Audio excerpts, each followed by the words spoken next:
عرض ادب و احترام، وقتتون بخیر، خسته نباشید. امروز میخوایم براتون ست میز و صندلی مسافرتی رو معرفی کنیم. یکی از محصولات ویلا سازه هستش که کاربرد خیلی زیادی داره برای مسافرت، پیکنیک، حتی تراس منزل یا جاهایی که کوچیک هستش میتونید از این محصولات استفاده کنید.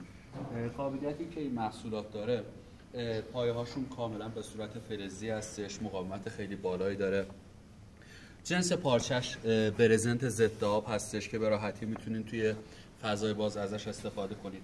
ببینید در مورد باز و بسته کردن این صندلی‌ها باید این توضیح بدم که موقعی که باز میکنید حتما این پیم ها بیرون باشه. اگه اینا داخل باشه احتمال بسته شدن صندلی هستش. نحوه بسته شدنش هم خیلی راحته. ببینید این پینا رو که فشار میدین، ببینید به همین صورت خیلی راحت بسته میشه. موقع باز کردن هم فقط باز میکنید.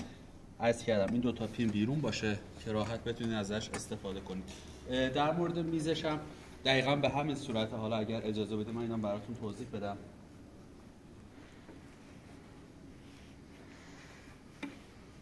ببینید میزش میتونید توی دو تا حالت ازش استفاده کنید. زاویه‌اش رو میتونید تغییر بدین به انتخاب خودتون. برای باز کردنش هم فقط کافیه که ببینید یه فشار کوچیک از اینجا خارج میشه و به این صورت، البته بخواید جای کمتری بگیره میتونید به این حالت، ببینید به این صورت باز میشه.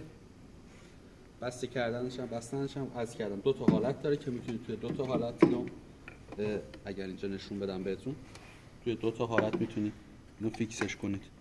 یه فشار کوچیک بدین اینجا میره و میتونید به راحتی ازش استفاده کنید. پارچه‌اش کاملا قابل شستشو هستش. میتونید در صورتی کثیف شدن اینا رو به راحتی بشورید. هر کدومشون هم داره صندلی یه دونه ساک خودش، مخصوص خودش رو داره که برای جابجایی راحت‌تر میتونید اینا رو ببندین و توی ساک خودش قرار بدین. ممنون از وقتی که گذاشتین. تشکر از لطفتون. مرسی.